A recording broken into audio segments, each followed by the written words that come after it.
نیکوکار ہوتا ہے، صالح ہوتا ہے، اور ہم کھانا یہاں کھا رہے ہیں، نماز کا پوچھو مدینے میں، نماز مدینے میں، کھانا یہاں پر، یہ کیا ہے؟ تو نماز مدینے میں، کھانا بھی مدینے میں کھاؤ اگر اتنے ہی عاشق رسول ہو۔ تو پھر جو بادشاہ فرما رہے تھے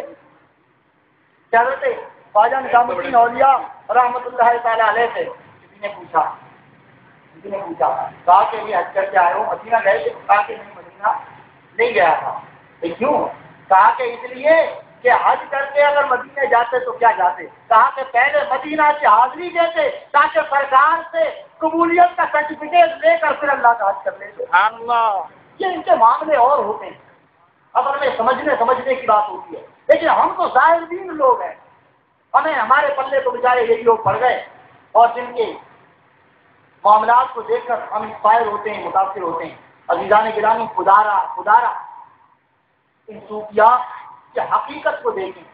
ان صوفیاء نے کیا کچھ کیا ہے۔ ابھی میں اپنی مسجد میں کیونکہ بچہ میرے ساتھ آیا ہے، وہ کہے کہ قاضی صاحب کوئی بات دوہرا رہے ہیں، اس لیے کہ آپ لوگوں کو میں کروں، میرا سوال ہے اور آپ گھر کے دل کے ساتھ بالکل سبجیکٹو مائنڈ ہو کر نہیں، ہمارے ذہن بالکل سبجیکٹو ہوتے ہیں، موضوعی ذہن ہوتا ہے ہمارا، ہم نے ایک خاص فریم بنایا ہوا ہوتا ہے کہ بھائی یہ بات، کیونکہ ہم نے فریم پہلے تو فٹ کیا ہوا ہوتا ہے، تو اگلی بات جب آتی ہے وہ ہمارے فریم میں نہیں آتی ہے۔ یار کس کو بلا دیا تھا آج ہمارے یار، پہلے تو یہ بڑے شریف آدمی تھے، آج کل کوئی پہلے تو بڑی اچھی بات کرتے تھے، لیکن یہ نہیں، آج کل تو یہ بریانی کی بھی مخالفت کر رہے ہیں، میں مخالفت کیا کر رہا ہوں، اور بریانی اگر ملے گی تو آپ کھائیں گے، میں بھی کھاؤں گا، میں تو آپ کو چھوڑ کے جاؤں گا، اتنا سیدھا تو میں بھی نہیں، ٹھیک ہے۔ لیکن حقیقت یہ ہے کہ ہمارے معاملات بڑے خراب ہیں۔ اب آپ ایمانداری سے بتائیں کہ جتنی تنظیمیں، جتنی جماعتیں، جتنے گروہ آج کام کر رہے ہیں دین کا، جتنے آج کام کر رہے ہیں، آپ پوری تاریخ لے لیں، جائزہ لے لیں، پوری تاریخ، اتنی تنظیمیں، اتنی جماعتیں، اتنے گروہ کبھی دین کا کام نہیں کرتے تھے، تو پھر کیا ہونا چاہیے؟ ہونا تو یہ چاہیے کہ جب دین کے طبقات زیادہ ہیں، دین کے مبلغ زیادہ ہو گئے، اب تو ہر دوسرا آدمی مبلغ، کون ہے؟ یہ مبلغ ہے، خدا ہے، مبلغ صاحب ہے، یہ دین پھیلا رہا ہے، اپنا ہاتھ بڑا مسئلہ ہے اس بیچارے کا، لیکن ہے مبلغ۔ اس کو پوچھے دین کو اس تک کہاں تک پہنچا ہے؟ کہا میں تو مبلغ ہوں، مبلغ نہیں ہوں، یعنی مجھے کسی تبلیغ کو سننے کی ضرورت نہیں ہے، میرا کام تو لوگوں کو سنانا ہے، لوگ سنتے رہے۔ جیسے میں نے بات کیا تھا تو ایک کام ناراض بھی ہو کر چلے گئے تھے، اب مجھے تو خیر بہت صاحب کو صحیح آدمی ہے تو ایک صاحب اٹھ کر ہی چلے گئے تھے، ہم نے کہا ہم نے تو ان کو ہی کہا، ہم نے کہا کہ ایک مولانا صاحب کیونکہ ہماری بات تو تقریب تو آپ لوگوں کے لیے ہوتی ہے، اپنے لیے تو نہیں ہوتی، مولوی صاحب بڑے دو شعبل والے میں، جیسے آپ سنتے ہیں نا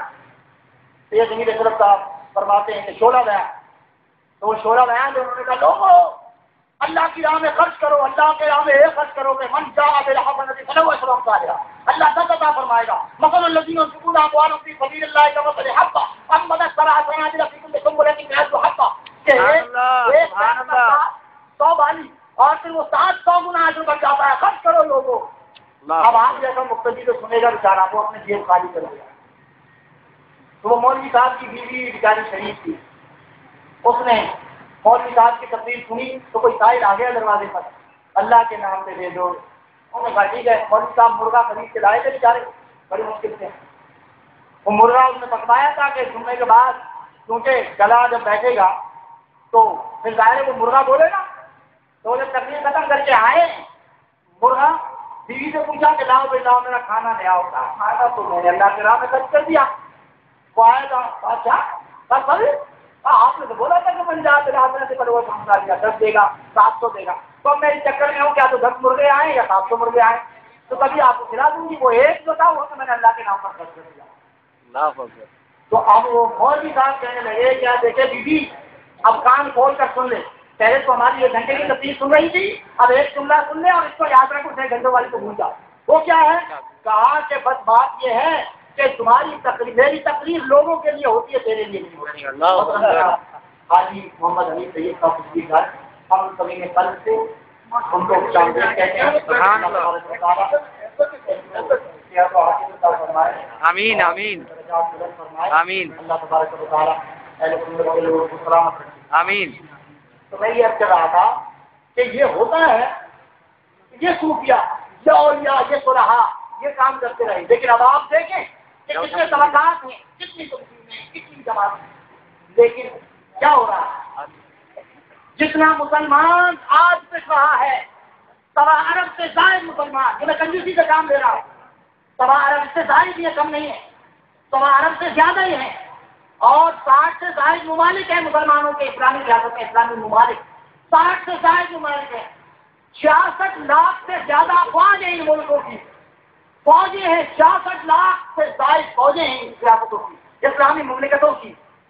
7 ارب مسلمان ہیں، لیکن اتنے سارے جماعتیں تنظیمات، 7 لاکھ 7 ارب مسلمان اور 66 لاکھ سے زائد فوج ہونے کے باوجود جتنا ذلیل و رسوا مسلمان آج ہو رہا ہے اس سے پہلے کبھی نہیں ہو رہا تھا، جتنی مار آج مسلمان کو پڑ رہی ہے اس کے علاوہ اس سے پہلے کبھی نہیں پڑی. تو وجہ کیا ہے؟ کبھی ہم نے سوچا ہے،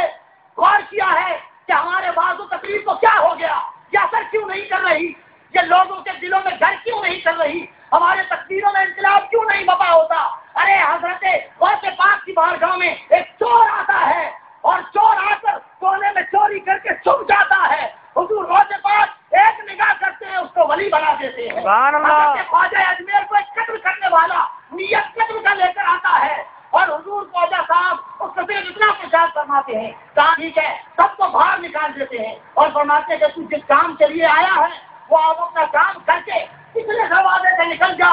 وہ حیران ہو جاتا ہے کہ آپ کو کیسے پتا؟ کیا ہمیں تو وہ پتا ہے کہ اللہ تبارک و تعالیٰ نے ہمیں وہ معرفت عطا فرما رکھی ہے کہ ہم تمہارے چہروں کو نہیں تمہارے دلوں میں بھی جان لیا. سبحان اللہ. اور یہ وہ لوگ جو ان عروج کی مخالفت کرتے ہیں، ان مزارات کی مخالفت کرتے ہیں، لیکن اس کے باوجود یہ ایک مسلمہ حقیقت ہے، ایسی حقیقت ہے جس کا انسان مخالفین بھی نہیں کرتے کہ حضرت خواجہ اجمیر نے 90 لاکھ افراد کو مسلمان کیا. سبحان اللہ. ہندوستان کے اندر 90 لاکھ غیر مسلموں کو ہم کہتے ہیں مسلمان ہی ٹھیک نہیں ہوتے، ہم خود ہی ٹھیک نہیں ہوتا، مسلمان ہم سے کیا ٹھیک ہوگا؟ تو یہ ہے اصل میں پھر حضور غوث پاک رضی اللہ تعالی عنہ کہ جب صاحبزادے علوم و فنون حاصل کر کے آئے، یہ وہ فرق احتیاطی، وہ حضور غوث پاک کی اولاد تھے اور انہوں نے آ کر حضور غوث پاک کی اجازت سے تقریر فرمائی، ایسے ایسے علمی نکات بیان فرمائے، ایسے ایسے علمی نکات بیان فرمائے، لیکن وہ یہ سمجھے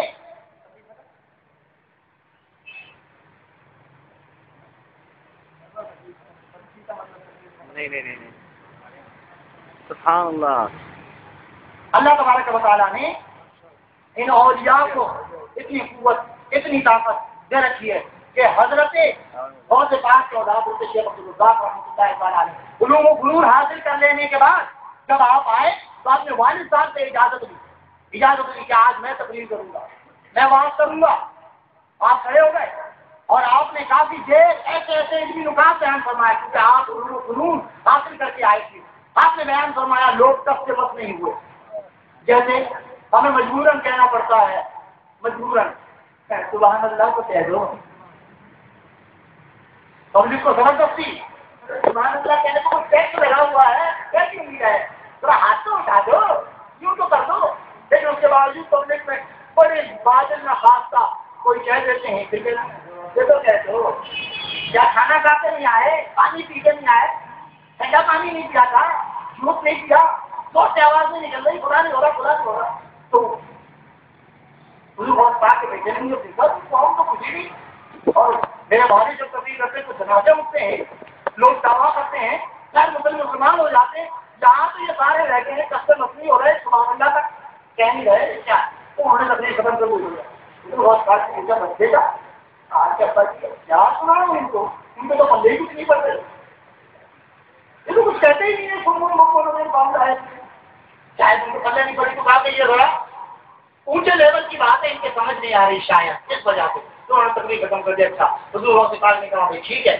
آ جاؤ. پھر حضور غوث پاک چلے، آپ نے کیا فرمایا؟ کہا کہ ہم نے روزہ رکھنے کا ارادہ کیا اور صبح سحری میں ہم نے ام یحییٰ کو کہا کہ کہ ہمارے افطار میں ایک انڈا بنا دینا اور افطار ہوگا تو افطار کے بعد ہم انڈا کھا لیں گے۔ یایا نے انڈا بنایا اور انڈے کو مٹی کے کٹورے میں رکھا، وہ مٹی کا کٹورا اوپر طاق میں رکھ دیا اور وہ طاق میں رکھا رہا کہ شام ہوگی۔ شام ہونے سے پہلے ایک بلی آئی، اس نے اچھل کر اس طاق پر جب کیا اور اس طاق کے اوپر مٹی کا کٹورا رکھا ہوا تھا، مٹی کا کٹورا گر گیا اور مٹی کا کٹورا ٹوٹ گیا اور سارے انڈے مٹی میں مل گئے۔ بس یہ جملے کہنے تھے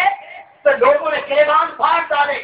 سبحان اللہ ماشاء اللہ کی فضائیں ہونے لگی، اللہ اللہ اللہ کی فضائیں بلند ہونے لگی، لوگ تڑپنے لگے، حیران بقا ہو گیا، محفل کا رنگ بدل گیا۔ تو اب حیران ہونے کی باری شیخ عبدالرزاق کی تھی کہ ابا جی کیا بات ہے، میں نے اتنے علوم و فنون بیان کیے، ایسے ایسے علمی نکات بیان کی، سوچے کتابت کا اظہار کیا، لیکن کچھ نہیں ہوا۔ آپ دلی کے انڈے کے مٹی کے کٹورے اور طاق کی بات کرتے رہے اور لوگ لوٹ پوٹ ہو رہے ہیں، کش کھا رہے ہیں۔ کہا بات یہ ہے کہ تم نے علوم و فنون بیان کیے اور ہم نے جو کچھ بیان کیا، تمہارا فرض یہ تھا کہ تم اپنے علمی ذات بٹھانا چاہتے تھے، تم لوگوں کو بتانا چاہتے تھے کہ تم کیا کچھ حاصل کر کے آئے ہو اور تم لوگوں کے حال کو بدلنا چاہتے تھے کہ لوگ تمہاری واہ واہ کریں، اور تم جو کچھ کہہ رہے تھے زبان سے کہہ رہے تھے اور ہم نے جو کچھ کہا وہ اللہ کو سنانے کے لیے، اللہ کو راضی کرنے کے لیے کہا اور جو کچھ کہا اپنے دل سے کہا۔ سبحان اللہ۔ یہ بنیادی فرق ہے۔ بس اس فرق کو یاد رکھنا چاہیے کہ اگر ہم اس تبدیلی کو چاہتے ہیں، ہم چاہتے ہیں کہ ہمارے تقدیروں میں انقلاب برپا ہو جائے، ایک ہاؤس آف کامرس کے طلبا ہوں یا اس محفل میں موجود جوان اور یا میرے بڑے بزرگ، اس کا حل فقط اور فقط ایک ہے کہ ان صوفیاء کے آستانے سے وابستہ ہو جائیں، لیکن صوفیاء وہ جو پختہ ہو، نہ عمل کے، نہ ہمارے صالحہ، نہ ہمارے طاہرہ، نہ نماز، نہ روزہ، نہ حج، نہ زکات، نہ علم، نہ فن، کچھ بھی نہیں، اور میرے خالی آستانے قرار، ایسے نہیں، بلکہ دیکھو بہت بات جیران سے چل کر یہاں اگر آباد ہوئے، کتنی آئے علوم حاصل کرنے کے لیے، اور آج ان کا بغداد میں مزار بتا رہا ہے کہ وہ اپنے مشن سے کتنے سینسیئر تھے کہ دان سے چلے گئے، اور آج ان کا مزار بھی زندہ ہے۔ ہم زندہ ہو کر وہ کام نہیں کر رہے تو ان کے مزار پر جا کر اپنے دل کی حالت بدل کر آ جاتا ہے۔ تاتا گنج بکری اجمیری افغانستان رزنی کے بستی اجمیر سے یہاں تشریف لائے، آج ان کا مزار بتا رہا ہے کہ وہ اپنے مشن سے کتنے سنجیدہ، کتنے سینسیئر تھے کہ ہماری بات و تقریر، ہمارے روزانہ کی محفل سے وہ کام نہیں ہوتا تو ان کے مزار پر جا کر ایک فاتحہ خانی کے بعد تقریر میں انقلاب برپا ہوتا ہے۔ آپ پوچھیں کیسے تو میں نہیں کہتا ہوں، ذرا شیخ اجمیر سے پوچھو کہ وہاں ہوتا کیا ہے۔ شیخ اجمیر وہاں دائر پہنچتے ہیں، کچھ تو ملا ہوگا، کچھ تو نظر آیا ہوگا۔ یہی خبر انور داتا صاحب کی تھی، یہی مزار پرانوار ہے کہ جس پر لکھا ہوا ہے مرکز تجلیات، کچھ تو تجلی ملی ہوگی کہ وہ کہنے پر مجبور ہو گئے کہ گنج بخشے فیض عالم مزار نور خدا نا کے سارا پیر کامل کامل آ رہنما۔ اسی لیے یہی شیخ اجمیر کہہ گئے کہ دلا بحل پر رندان بطن عشق دارا کہ جرائے شراب بقا جہنگ توڑا، کہ اللہ کے معرفت کی شراب حاصل کرنی ہے۔ ان صلحاء، ان صوفیاء، ان اولیاء، ان مشائخ کی صحبت میں آ کہ تیرے تقدیر میں انقلاب پتا ہو جائے گا، تیرا دل بدل جائے گا۔ سلطان العارفین نے کہا طالب بیاں طالب بیاں طالب بیاں سارسانی روز اول از خدا، اے میرے مرید، اے اللہ کے طالب آ جا، میرے پاس آ جا، میں اللہ سے واصل ہو چکا، اگر تو میرے ہاتھ میں ہاتھ دے دے تجھے بھی رب کی بارگاہ میں کرنا۔ سبحان اللہ۔ وہ کام کرتے ہیں، پہلے صوفیاء کی بارگاہ میں جاتے، دل لے کر اہل دل جاتے تو دل کی حالت بدل جایا کرتی تھی، اور آج کیونکہ پیرانی رام اللہ ماشاءاللہ اللہ ماشاءاللہ اللہ ماشاءاللہ اچھے لوگ ہر جگہ ہیں، لیکن اب پیران اعظام کی نظر مرید کے یا متوسلین کے دل پر نہیں، اس کی جیب پر ہوتی ہے۔ پہلے دل کی حالت بدلتی تھی، اب جیب کی حالت بدل جاتی ہے۔ یہ بنیادی فرق پیدا ہو گیا ہے۔ اگر ہم سلامتی چاہتے ہیں ایمان کی بھی تو مرکز یہی ہیں، یہی مزارات ہیں، یہی صلحاء ہیں، یہی آستانے ہیں، یہی پیران طریقت ہیں، یہی پیران اعظام ہیں، یہی صوفیاء ہیں۔ انہوں نے اللہ تبارک و تعالیٰ سے اپنی لان ادائی ہوئی ہے۔ اگر ہم اللہ کو چاہتے ہیں تو اللہ اللہ کی جان سے اللہ نہ ملے، اللہ والے ہیں جو اللہ سے ملا دیتے ہیں۔ اللہ تبارک و تعالیٰ ہمیں ان بزرگوں کی نسبت تامہ عطا فرمائے اور حاجی صاحب کا سایہ قادری رب پر قائم و دائم فرمائے. واخر دعوانا الحمدللہ.